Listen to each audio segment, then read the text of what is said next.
1G, or first generation, launched in the early 1980s and marked the first time people could make phone calls without being tied to a cable.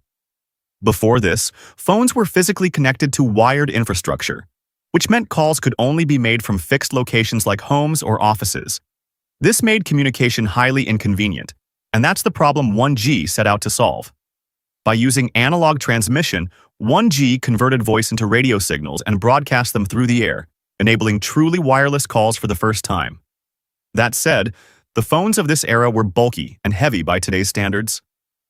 And while modern networks support everything from internet browsing to GPS navigation and gaming, 1G was built for one purpose only: voice calls. It had no texting capability whatsoever, which is reflected in the phone designs of the time, which featured tiny screens used mainly to display dialed numbers. Even at its core function, though, 1G had serious shortcomings. Call quality was often poor, as analog radio signals were prone to interference, noise, and echoes. Security was also a major concern. The network had no encryption, meaning anyone with a basic radio scanner could intercept and listen to a conversation in real time. Battery life was another weak point, with most devices lasting only 20 to 30 minutes per charge, since analog systems had to constantly convert and transmit voice signals, draining power rapidly. These combined limitations made it clear that a better solution was needed, paving the way for 2G. 2G, or second generation, arrived in the early 1990s and brought a fundamental shift in how mobile networks operated, moving from analog to digital signal transmission. Rather than sending voice as continuous radio waves, 2G encoded it as digital data, resulting in noticeably clearer audio and significantly improved security. This digital foundation also unlocked a feature: SMS text messaging. For the first time, people could send short written messages without needing to make a call, which proved to be hugely popular. 2G also introduced basic mobile data. The initial standard, GSM, offered speeds of roughly 14.4 kilobits per second, far too slow for any meaningful internet use. It was later upgraded to GPRS, commonly called 2.5G, which pushed speeds to around 80 kilobits per second. A further upgrade, EDGE, or 2.75G, brought that figure up to roughly 200 kilobits per second. Despite these improvements, the network remained too slow for real web browsing and suffered from high latency, making interactions feel slow and unresponsive. It became clear that 2G simply couldn't keep up, and the industry moved toward 3G. 3G came out in the early 2000s and was the first mobile generation genuinely designed with internet connectivity in mind. While 2G was primarily built around calls and texts, 3G could handle emails, web browsing, and early social media platforms. This was made possible by speeds reaching up to 384 kilobits per second. The network later evolved into HSPA and HSPA+, often referred to as 3.5G and 3.75G, which pushed real-world speeds into the 5 to 10 megabits per second. This was sufficient for streaming early-generation YouTube content and making basic video calls. However, 3G performance was inconsistent. Under heavy network load, when large numbers of users were connected simultaneously, speeds dropped noticeably, forcing users to view videos and images at reduced quality. As mobile applications grew more sophisticated, 3G's limitations became increasingly apparent, setting the stage for 4G.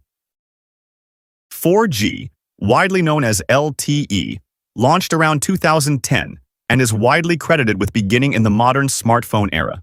Unlike 3G, which offered internet access but struggled to deliver it reliably, 4G was architected from the ground up around high-speed data. Typical speeds ranged from 10 to 100 megabits per second, with the later 4G Plus standard pushing that to around 300 megabits per second. This performance level enabled seamless HD video streaming, fast file transfers, and responsive online gaming. Beyond raw speed, 4G offered better network efficiency, handling high volumes of simultaneous users more gracefully than 3G. Overcrowding was still possible in extremely dense environments like concerts or sports stadiums, and as the global base of 4G users continued to grow, that strain became more common, creating the demand that eventually drove the development of 5G. 5G became popular in 2020 and is now available in most mid-range and flagship smartphones. 5G speeds can reach several hundred megabits per second and, under optimal conditions, it could exceed gigabit levels. One of 5G's characteristics is its stability in crowded environments. Where 4G connections might degrade significantly under load, 5G is engineered to maintain consistent performance. Latency is another area where 5G excels, typically falling between 15 and 30 milliseconds in real-world use. That responsiveness matters in applications where timing is critical, like competitive online gaming, real-time navigation, or emergency scenarios. One current limitation of 5G is coverage. Being a relatively recent technology, its infrastructure is still being built out, and rural or remote areas may not yet have access. In those cases, devices automatically fall back to 4G. For the majority of everyday users, however, 4G remains entirely sufficient for casual browsing, social media, and video streaming that don't demand the performance ceiling that 5G offers. 6G is the generation that follows 5G, but it has not yet been deployed as a public-facing mobile network.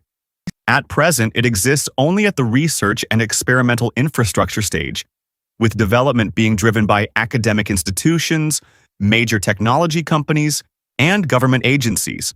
6G speeds can reach hundreds of gigabits per second range, with controlled laboratory tests reportedly achieving up to 1 terabit per second. A defining feature of 6G is expected to be deep AI integration, an intelligent network layer capable of optimizing connections, anticipating traffic demands, and managing resources across vast numbers of simultaneous users. 6G is less about enhancing personal device experiences and more about enabling large-scale infrastructure applications such as advanced scientific research and industrial automation. Following the historical pattern of a new mobile generation approximately every decade, 6G is broadly anticipated to reach consumer markets around 2030. That said, for the average user, the practical urgency of 6G is minimal. 5G already delivers speeds and low latency well beyond what most daily tasks require, and 4G continues to handle routine activities like messaging, social media, and music streaming without issue. For anything more demanding, video calls, long-form streaming, most users already switch to Wi-Fi regardless of cellular capability.